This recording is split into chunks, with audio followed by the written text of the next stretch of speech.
салом тамошобинони азиз, хулосаи хабарҳои муҳими шанбе 12 июни тоҷикистонро аз пойгоҳи хабари бомдод бароятон пешкаш мекунем. Шурӯъ мекунем аз як нигоҳи кӯтоҳ ба сархати хабари муҳими рӯз. Дар ин барнома қатли бераҳмонаи 4 узви як оила аз ҷумла 3 кӯдак дар ноҳияи ҷайҳун. Полиси Москва тарафдорони Иззат Амонро озод кард. Ӯзбекистон дар Тоҷикистон корхонаи мошинсозӣ бунёд мекунад. Боздошти ронандагони 11 мошини гаронбаҳо бо рақамҳои куртой. ҳалокати зани 61сола дар як садама дар шоҳрои Душанбеи Хуҷанд. наҷоти кӯдаки 9сола дар дарёи Сир. ва акнун тафсилоти хабарҳо. субҳи 12 июн дар деҳаи дарғоқи ноҳияи ҷайҳун дар ҷануби Тоҷикистон дасти кам 4 узви як оила аз ҷумла 3 кӯдак бераҳмона бо табар кушта шуданд. дар ин бора радиои Озодӣ хабар дод. Озодӣ гуфт сабаб ва тафсилоти ҳодиса ҳанӯз дастрас нашудааст, вале бино ба иттилои тасдиқношуда ҳамаи ин 4 нафар бо табар кушта шуданд. ҳамсӯҳбати Озодӣ гуфтааст ки марди ин хонавода 39 сол дошта деҳқон буд. ба гуфтаи ӯ деҳаи дарғоқ ҳоло милисаборон аст ва касеро дохил ё берун шуда намемонанд. рӯзи 12 июн дар шӯъбаи корҳои дохилии ноҳияи ҷайҳун ба радиои Озодӣ гуфтанд ҳодиса субҳи шанбе рух дода ҳамаи қурбониён аз як оила мебошанд. мақомот тафсилоти дигар намедиҳанд. сухангӯи вазорати корҳои дохилии Тоҷикистон ҳам гуфтааст ки аз ин хабар огоҳӣ дорад, вале ҷузъиёти бештар дертар нашр мешавад. ноҳияи ҷайҳун дар ҷануби Тоҷикистон дар наздикии марзи Тоҷикистон бо Афғонистон ҷойгир аст. дар ҷайҳун 126 000 нафар ба сар мебаранд. аксари сокинони ҷайҳун ба деҳқонӣ машғул мебошанд. ин ноҳия қаблан Қумсангир ном дошт ва соли 2016 ба ҷайҳун табдили ном кард. полиси минтақаи Мишанскаяи шаҳри Москва шоми 11 июн чанд соат баъди боздошташон адвокат Шӯрат Қудратов ва фаъоли ҷавон Раъматулло Ҷалоловро озод кард. онҳоро кормандони полис баъди намози ҷумъа дар масҷиди ҷомеъ воқеъ дар проспект Мира барои пӯшидани футболкаҳо бо акси Иззат Амон ва талаби озод кардани ин ҳомии шинохтаи ҳуқуқи муҳоҷирони тоҷик дастгир карда буд. полис нисбат ба Шӯрат Қудратов ва Раъматулло Ҷалолов бар асоси моддаи 20 банди 2 кодекси ҳуқуқвайронкунии маъмурии Русия бо иттиҳоми вайрон кардани тартиби баргузории тазоҳуроти эътирозӣ протоколи маъмурӣ тартиб дода ба додгоҳ фиристодааст. ин банди қонун ҳамчун ҷазо ҷарима ба маблағи аз 10 то 20 000 рубл ва ё то 40 соати корҳои маҷбуриро пешбинӣ мекунад. ёдовар мешавем рӯзи 11 июн дар шаҳри Москва як гурӯҳи тарафдорони ҳомии ҳуқуқи муҳоҷирони тоҷик Иззат Амон футболкаҳои сафед бо акси Иззат Амон ва талаби аз зиндон озод кардани ӯро пӯшида ба масҷиди воқеъ дар проспект Мира рафтанд. дар қисмати пеши ин футболкаҳои рангаш сафед акси Иззат Амон гузошта шуда бо 3 забон тоҷикӣ, русӣ ва англисӣ озодӣ ба Иззат Амон навишта шуда буд. баъди чанде кормандони полиси Москва ба масҷиди проспект Мира ҳозир шуда адвокат Шӯрат Қудратов ва Раъматулло Ҷалоловро ки дар там футболкаҳо бо акси Иззат Амон доштанд дастгир карда ба шӯъбаи полиси минтақаи Мишанская бурданд. дар як паёми видеоӣ аз шӯъбаи полис ки нусхааш ба дасти пойгоҳи хабари бомдод низ расид, Шӯрат Қудратов гуфт футболкаҳо бо акси Иззат Амонро аз тани ӯ Раъматулло Ҷалолов бароварда мусодира карданд. дар аввали моҳи марти соли ҷорӣ як додгоҳ дар Москва шаҳрвандии русии Иззат Амон роҳбари маркази тоҷикони шаҳри Москваро бекор карда ва ӯ рӯзи 25 март ба таври мармӯз ғайб зада 2 рӯз баъд дар Душанбе пайдо шуд. вазорати корҳои дохилии Тоҷикистон эълон кард ки Иззат Амон дар ин вазорат дар боздошт қарор дорад ва ба зиддаш бо иттиҳоми қаллобӣ парвандаи ҷиноятӣ кушоданд. Иззат Амон нахустин ҳомии ҳуқуқи тоҷик нест ки бо чунин усул лағви шаҳрвандии Русия ва ихроҷ ба Тоҷикистон аз Русия оварда шуд.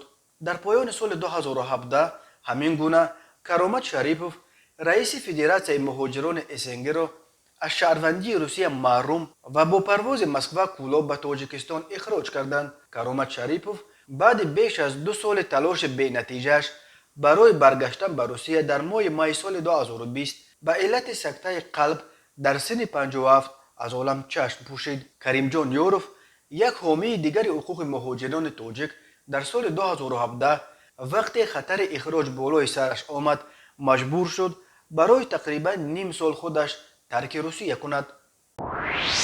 توجیکستان و ازبکستان با خرج 2 میلیون دلار کارخانه مشترک ماشینسازی بنیاد میکنند. کارخانه مشترک اوزافتا موتورز تاجیکستان در نوبت اول سالانه میتواند تا 10,000 ماشین جمع و بست کند.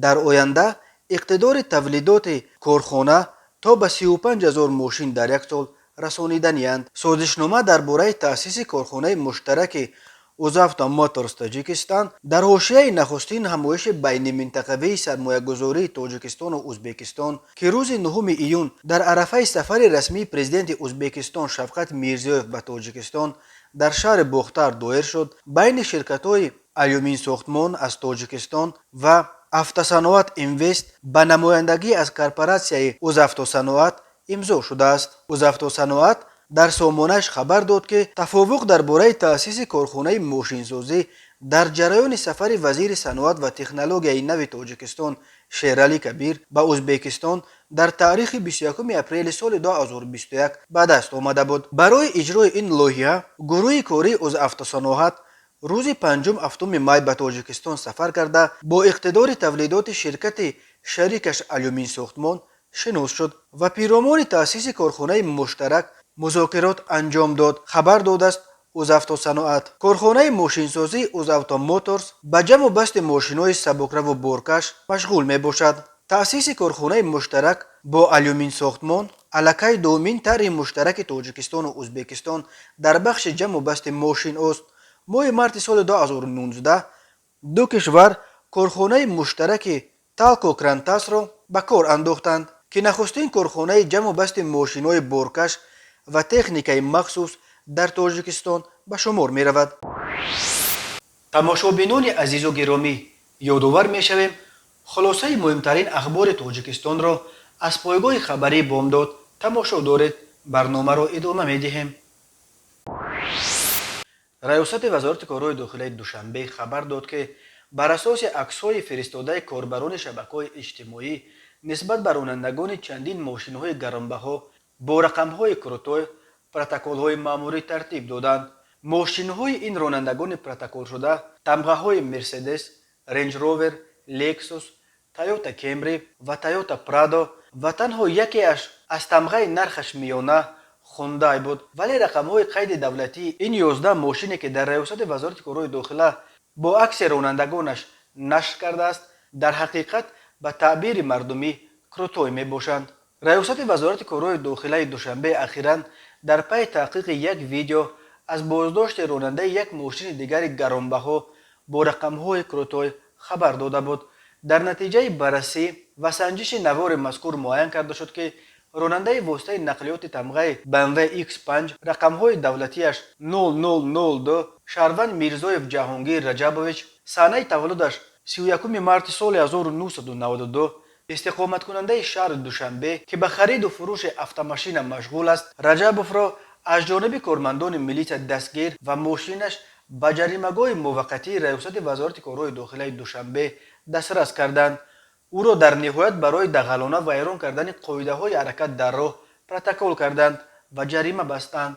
یک قطار شهروندان و استفاده برندگان شبکه‌های اجتماعی با مشاهده قاعده ویرانکنی رانندگان خود را بی‌طرف نگرفته جهت بررسی و چاره‌جویی حالت‌های مذکور را عکسبرداری نموده توسط سراغ‌های الکترونی به مقامات میلیسیای پایتخت ارسال نمودند. وابسته به حالت‌های مذکور از جانب کارمندان میلیسیای شهر دوشنبه یک قطار چاره‌بینی‌های اپراتیوی جستجویی گذرانیده شده صاحبان واسطه‌های نقلیات مذکور معین و نسبتشان طبق طلبات ماده‌های دخلدار کودکس حقوق ویرانکنی مأموری جمهوری تاجیکستان پروتکل‌های مأموری ترتیب داده شده است. کمیته حالت‌های فوق‌العاده تاجیکستان خبر داد که نجات بخشان روز 2 ایون ساعت 18 یک کودک 9 ساله را که در دریای سیر غرق شد نجات دادند. این کودک ساکن دهه چهارباغ نویه ورزاب در قلمرو شهر خوجند زیر آب شده است. کمیته حالت‌های فوق‌العاده آببازی در جای ممنوع، رعایت نکردن قاعده‌های بی‌خطری و بی‌نظارت والدان را سبب این حادثه نامید. نوبتداران ریاست کمیته حالتهای فوق‌العاده با دریافت خبر غرق آب شدن این دخترچه 9 ساله فوراً به جای حادثه رسیدند و او را از گرداب دریا بیرون آوردند. رسیدن فوری به جای حادثه امکان داد که این دخترچه سالم از آب بیرون آورده شود، تاکید کرده است کمیته حالتهای فوق‌العاده. همین طور نجات بخشان روز 11 ایون ساعت 14:20 یک ساکن 35 ساله شهر خوجند را از غرق شوی در سیردریا نجات دادند. کمیته حالتهای فوق‌العاده گفت این مرد تا نیم دریا شنا کرده سپس زیر آب رفته است. نوبتداران ریاست ولایتی کمیته حالتهای فوق‌العاده با قایق سر وقت به جای حادثه رسیده این مرد را نجات دادند و به او یاری اولیه طبی رسانیدند. کمیته حالتهای فوق‌العاده با نظر داشت این دو حادثه بار دیگر از ساکنان خواسته است که تنها در جایهای اجازه داده شده آببازی کنند، تنها شبانگاهان شناوری نکنند، بچه ها را در لب آب و هنگام آببازی به نظارت نگذارند، قاعده های بی‌خطری را جداً رعایت نمایند. بنا به حسابها از اول سال در کل دریاهای تاجیکستان الکی بیش از 40 نفر جان باختند. تقریبا نصف غرق شدگان را نابالغان تشکیل می‌دهند. کمیته حالتهای فوق‌العاده همچنین خبر داد که در شبانه روز گذشته نجات بخشان در دوشنبه 2 در بسته را باز و مشکلی ساکنان پایتخت را آسان کردند. در یکی از آنها طفلکان با یک پیرمرد 77 ساله مجروح گروه یکم در مانده بودند. هم کودکان و هم پیرمرد به یاری طبی و مصلحت روانشناسی نیاز داشتند، اما با وجود این امدادگران با والدان آنها در مورد بی‌نظارت نگذاشتن فرزندان نابالغشان صحبت کردند. آنها تاکید کردند که وقتی سخن از بچه ها می رود والدان همیشه باید دانند که نه هر بار این فراموش خاطری و این تنها گذاری ها پیامد نخواهد داشت. صبح بر وقت 11 ایون تخمیناً ساعت 05:50 راننده ماشین تمغه اوپل ویکترا اوساروف احرار سال تولدش 1981 ساکن جماعت افتخار ناحیه 8 هنگام حرکت در شهرهای خوجند چناق دوشنبه در حدود جماعت عینی ناحیه عینی از حوزه اداره واسطه نقلیات نبرآمده به ماشین بارکش تمغه مرسدس بنز تحت اداره الیف عزت الله سال تولدش 1983 ساکن شهر لیوکان برخورد است. در نتیجه مسافر اوپل امان و مکرمه سال تولدش 1960 ساکن جماعت افتخار ناحیه 8 جراحت وزنین جسمانی برداشته در بیمارخانه به هلاکت رسیده است. ساکن 46 ساله ناحیه اسماعیلی سامانی پایتخت به آن گمان برمی شود که ماه فوریه سال 2019 در خیابان رودکی بارای فریب به باوری یک ساکن 42 ساله همین ناحیه درآمده از او $58,000 گرفته است. او وعده داده است که مبلغ را بعد یک ماه برمیگرداند، اما تا حال پول گرفته‌اش را برنگردانیده است. اینچنین ساکن 30 ساله دوشنبه به آن گمان برمی شود که ماه مارس سال 2019 در کوچه نصرت الله مخزوم پایتخت از ساکن 41 ساله جماعت دریاآباد ناحیه رودکی 60,000 سومانی گرفته است و وعده داده است که در مدت کوتاه برمیگرداند، اما تا حال مبلغ گرفته‌اش را برنگردانیده است.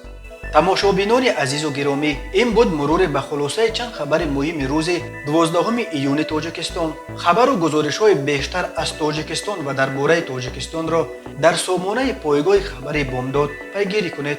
www.bomdad.com. خوش باشید.